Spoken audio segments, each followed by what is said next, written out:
2 for 2 now. Oh yeah. Yeah, I got it. Does it feel better the second time than the first?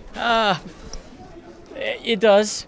Like, I know I deserve to be here now. I'm 2-0. It's not a fluke like people said last. Oh, I got lucky, but I dominated 3 rounds and nearly got the finish at the end. But I was a bit disappointed. I didn't get the finish. Too little, too late.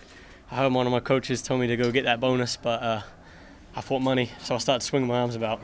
Too late. I know fighters are usually, their toughest critics, but, other than the win, what are you most pleased with the performance out there over 3 rounds?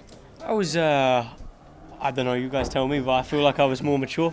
I was relaxed, I wasn't, I did swing a few crazy shots, but I'm weeding it out slowly. I'm still 22. By the time I'm 22 and a half, I might not swing those crazy shots. So, I feel more composed. I'm relaxed. I'm using my brain in there. I'm not just sort of reacting on like on instinct. I'm making things happen. I'm reading what's happening. I'm watching it. It's like it's in slow motion today. So What's it like getting a win in the O2 Arena in England? It literally is a dream come true. I dreamt about this moment. I planned this moment, and now it's true. Now it's real. So we're here. It's all good. Like you said, you wanted to go out for to get that bonus, and you got so close. It was actually a little confusing to see whether the fight was stopped or if the time went out. What were you thinking when that happened? Did you think that you'd knocked him out and that you'd get a knockout win? I thought I knocked him out, but it's more. I know I was joking about the bonus, but it's more the finish. I want the finish rather than, the bonus is awesome. It's gonna, after the last bonus, I nearly spent all my money at TriStar, Someone please sponsor me. I need some money. That place is expensive. They tax you after your meal. You eat your food and then they come and they add the tax. Oh man, you got to tip the staff. You can't just stuff on tipping even with bad service. Bad. So someone sponsor me, please. I need some money to be out there. Yeah. Will that deter you from going back to TriStar, the financial aspect? Or? I'll spend every penny I've got to be the best in the world. It's my dream, it's my goal, it's my plan. Ooh, thank you. There's the pretty woman with the water. Thank you. It's when I was a kid, I sat there. I wanted to be whatever I was doing. I wanted to be the best, and I started watching these MMA guys, and I thought I want to be the best at that. My mum's not a fan of it, but my dad likes it. He thinks I'm pretty badass, so it's all good. How far do you think you are away from being the best in the world? Very far, very far. I've been at TriStar. I've worked with some of those guys that have been there, and some of the guys that have been near there, and I'm not on that level yet. So I got a long way to go. I think I'm going to get there. I believe in myself, and I think my coaches believe me. I hope they do. So that's the plan. It's not, I'm not expecting next year to be the best in the world. I'm 22. If I'm 30 years old, I can still be improving, and then who knows? We'll see. You've trained with some of the UK's most well-known guys. You got Jack Mason and John McGuire and those guys, and now you're out with Faraz Sahabi and O'Keefe. How good a start did the UK scene give you? I mean, because I think still people look at us as a little bit behind, but the UK scene gave you the platform, and TriStar have polished it. Yeah. Like the guys at BKK Fighters, they if without them I wouldn't be where I am. So guys like Jack Mason, he's always guided me. I had the conversation with him when I was talking about moving to TriStar, and he basically told me to go. He was like, "You'd be an idiot not to." And he's probably one of the most selfless people I've met, Jack. So he's always had my career at heart, and he's one of the best guys I know. Just a good soul. He is. Did you see an opportunity in the fight where you could have landed that shot any earlier at all? I saw many opportunities, but the whole thought going into this fight, I wanted to have a professional performance. I wanted to be composed. I didn't want to force opportunities that weren't there. I didn't want to get hit unnecessarily. I didn't want to, put myself at risk when I didn't have to. Maybe it made less of an exciting fight than usual, but I don't know. Again, you guys tell me. Was it boring or was it? Okay. Yeah, that's good. Well, I always want to put on exciting fights, but more than anything, I want to grow, improve.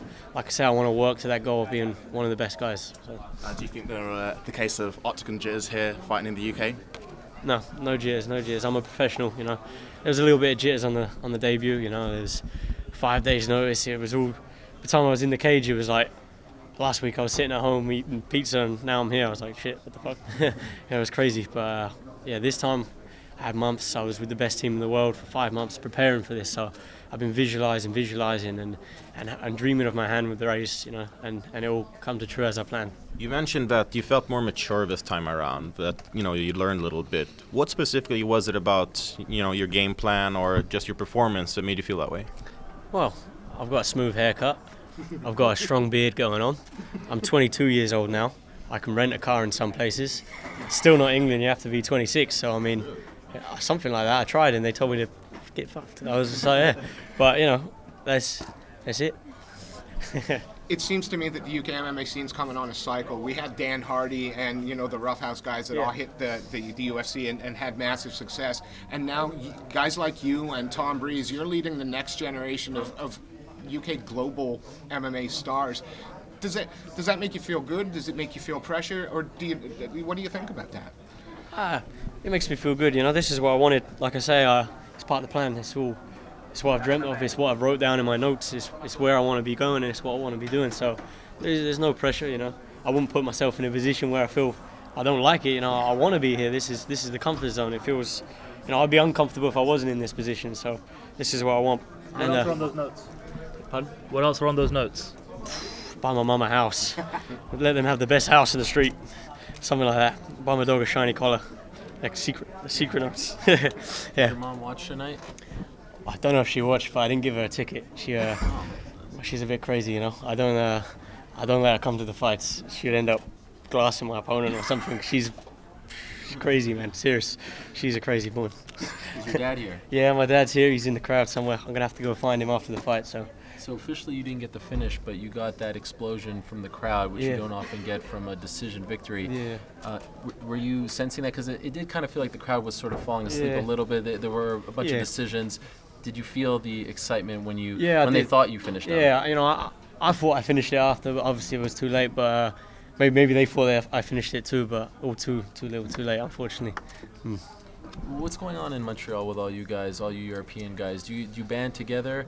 Do you feel are you like a little clique? Because you know they were talking about the initial British invasion or the European invasion. All those guys stayed local. Now it seems like for some reason all of you are coming to TriStar in particular. Why is that, and how are you dealing with each other over there? I just think there's just more. There's a majority of guys there who are high level. You know, back home where I train, there's a handful of pros. They're good pros. There's good coaches, but there's not the same amount of talent there. Like in TriStar, I could turn up to a sparring session, and there's 20 plus pros on the mat. 20 guys fought in UFC and 20 guys that fought in big events. You know, and back home I was the first guy in the UFC, and for my confidence when I started working with UFC guys and other guys with like 30 plus 40 fights, you know, rolling with guys like Ivan Menjivar and you know doing well and not just getting thrown about. It's good for your confidence. Back home I was like, I'm not sure if I deserve to be here. You know, I'm doing a lot of training with guys who are domestically they're doing great, but they're not at that pinnacle, so they're not at that point. So it's hard for your confidence to believe you're off that level. But now I know. You know, I've worked with those guys day in day out. I've won 2 fights in the UFC. Some say I won the first by fluke, but I don't think there is a fluke. I meant to choke the guy and I choked him and I got the win. So, and this one, you know, it was as decisive as can be. And I deserve to be here, I believe. So what do you have your eye on next? Do you want to stay on the European circuit? Do you want to fight in North America? What are you thinking? I've always wanted to fight in America. Like, you know, Vegas is the fight capital of the world. So one day it would be great to get a fight there. If that's next, then so be it. But I don't really mind.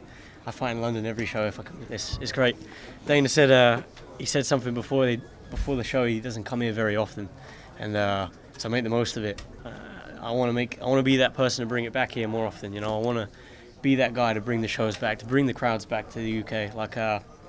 Like Ricky Hatton. You remember Ricky Hatton? The boy, he used to turn up for the weigh-ins. He'd had the guys, the brass band, like do, and they were all going mad. I want to be that guy to do that. I want big troops of English guys coming out to the fights. I want to be that guy.